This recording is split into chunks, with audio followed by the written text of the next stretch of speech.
Audio Jungle.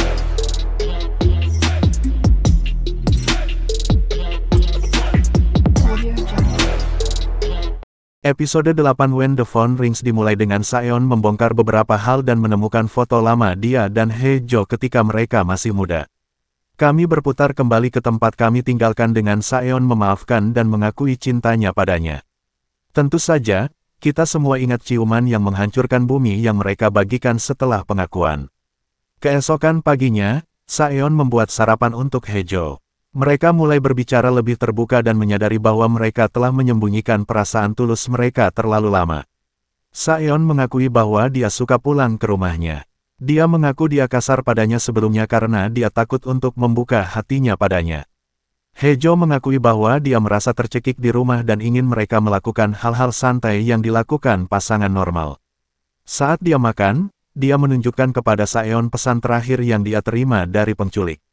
Setelah sarapan, Hae-jo memberi Saeon telepon hitam dan mengatakan dia sedih karena tidak akan ada lagi panggilan. Dia tidak berencana untuk memberikan telepon itu kepada polisi.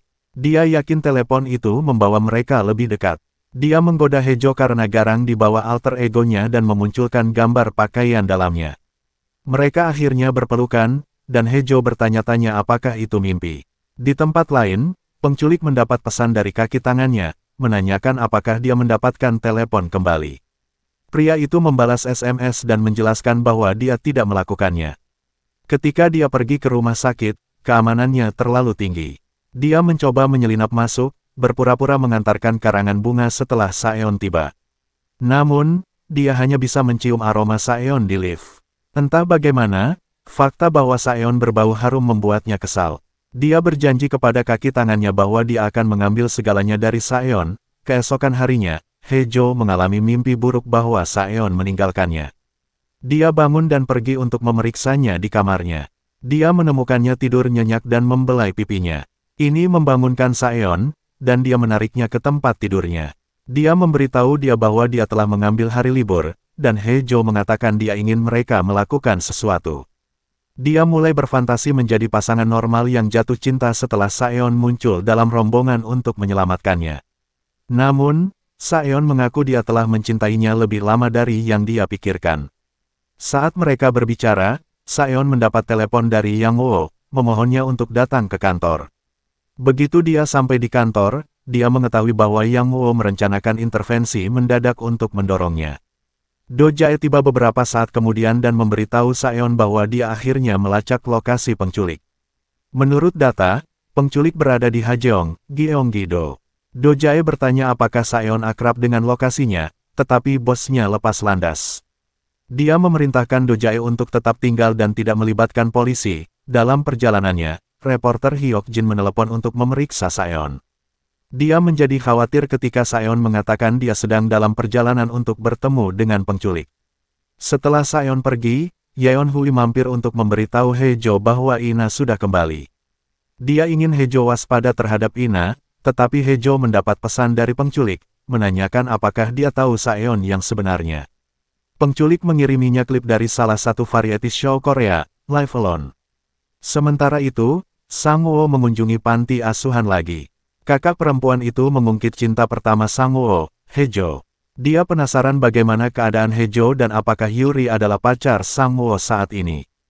Percakapan membuat Sang Woo mengirim pesan kepada Hae-jo dan memeriksanya.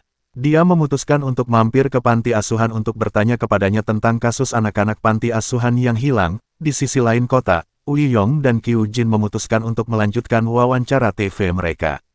Namun, tampaknya Ui-yong khawatir tentang sesuatu dan memberikan perintah rahasia kepada asistennya.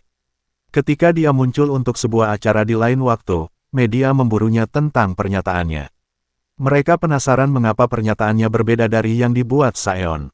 Ui-yong mengklaim bahwa Saeon berusaha melindunginya dan menghindari masalah politik. Saat mereka berbicara, seseorang mengantarkan karangan bunga, mengaku tahu apa yang dilakukan Saeon. Kemudian, Dua Hyong memperingatkan Ui-hyong untuk berakting. Ui-hyong mengungkit Ina dan mengatakan Dua Hyong berutang padanya. Kembali ke Hajeong, Gyeonggi-do, Saeon tiba di rumah tua dan menemukan video menunggunya. Ini adalah video yang sama yang dikirim penculik kepada Hae-jo. Penculik menuduh Saeon sebagai pembunuh dan berjanji untuk membuatnya membayar. Sang-woo tiba untuk menunjukkan lokasi rumah kepada Hae-jo. Dia berjanji untuk membawanya kembali keesokan harinya, karena sudah terlambat untuk menjelajahi rumah. Sang-woo bertanya mengapa Hae-jo dan Saeon begitu penasaran dengan kasus ini. Saat mereka pergi, Saeon melihat mereka dan menjadi marah cemburu. Dia mengikuti mereka keluar dan memanggil Hae-jo. Pada titik inilah Sang-woo mengungkapkan bahwa dia tahu Hae-jo bisa berbicara. Saeon berhasil memotong mereka dan menuntut agar Hae-jo mengikutinya. Sang-woo mencoba menghentikan Hae-jo, tetapi dia rela masuk ke mobil Saeon. Sebelum pergi, Saeon memberitahu Sang-woo bahwa dia curiga padanya. Dia percaya bahwa Sang-woo tahu pelakunya atau bekerja dengannya. Either way, dia memperingatkan Sang-woo untuk menjauh dari Hae-jo. Dalam perjalanan pulang, Saeon menepi untuk mencari tahu mengapa Hae-jo berada di rumah bersama Sang-woo. Dia menunjukkan kepadanya pesan dan video yang dia terima dari penculik. Saeon salah paham dan berpikir Hae-jo menyelidiki tip dari penculik karena dia takut akan masa lalunya. Namun, Hae-jo menjelaskan bahwa dia pernah ke sana sebelumnya. Dia tahu betapa menakutkannya hidup dengan rahasia. Dia mengakui bahwa dia takut dan cemas karena dia khawatir dia akan kehilangan Saeon. Sepanjang hidupnya, tidak ada yang mencintai dan menerimanya seperti Saeon. Dia khawatir bahwa dia tidak pantas mendapatkan kebahagiaan seperti itu, itulah sebabnya dia mengalami mimpi buruk baru-baru ini. Saeon memeluknya dan bertanya bagaimana dia bisa membuktikan bahwa dia akan selalu ada untuknya. Dia meminta Saeon untuk mengungkapkan rahasianya, dan dia khawatir dia akan meninggalkannya. Namun, dia meyakinkannya bahwa bahkan jika dia menyerahkan nama dan gelarnya, dia tidak akan pernah melepaskan bagian dari dirinya yang menjadi miliknya. Di rumah Dua Hyeong, Yeon-hui mendengar percakapan Ina dengan ayahnya. Ternyata Dua Hyeong mengetahui kebenaran tentang Saeon dan mengirim tes DNA kepada Ina, membuktikan bahwa Saeon bukan seorang Paik beberapa hari sebelum pernikahan. Ina sekarang penasaran dengan kesepakatan yang dibuat Dua Hyeong dengan Paik. Dalam kilas balik, kita mengetahui bahwa Paik Hyong membuat kesepakatan dengan Dua Hyeong untuk meminta keluarganya melakukan apapun yang dia minta. Sepertinya Paik Saeon yang asli terlibat dalam kecelakaan yang menewaskan putra Dua Hyeong dan membuat Ina tuli. Dua Hyeong meminta Ina untuk berhenti mengkhawatirkan masa lalu dan khawatir tentang fakta bahwa penculik Saeon mengetahui kebenaran tentang pernikahan dan pernikahan Hae-jo. Sementara itu, Ui Hyong dan Kyung Jin melakukan wawancara dengan Yuri sebagai pembawa acara.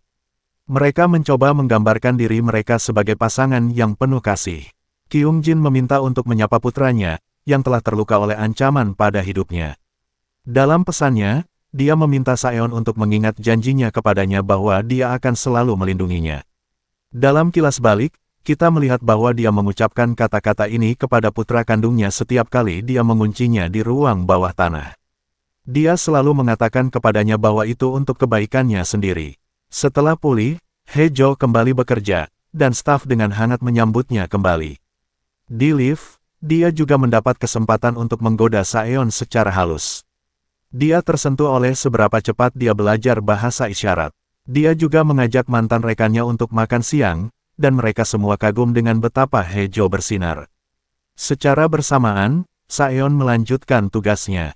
Namun, media terus fokus pada kehidupan pribadinya. Pada akhirnya, Saeon menunjukkan kepada mereka video terakhir yang dikirimkan penculik kepadanya. Dia berjanji bahwa jurnalis yang mengetahui motif dan pesan penculik dari video tersebut akan mendapatkan wawancara eksklusif. Langkah Saeon membuat Yang-woo frustrasi. Kantor mendapat telepon dari lelaki tua misterius yang mengetahui identitas asli penculik di episode sebelumnya. Orang tua itu meninggalkan pesan, memperingatkan Saeon bahwa seseorang masih hidup. Adegan juga dipotong ke Sang-woo mengemudi, sepertinya dia membuntuti mobil lain.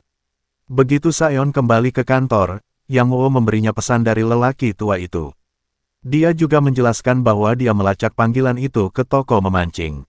Nama toko memicu ingatan Saeon. Melalui kilas balik, kita mengetahui bahwa Saeon mengenal pemilik toko ketika dia masih muda. Dari ingatan itu, sepertinya dia tinggal bersama lelaki tua itu dan menyaksikan Paik Hyong mencoba menenggelamkan Saeon yang asli.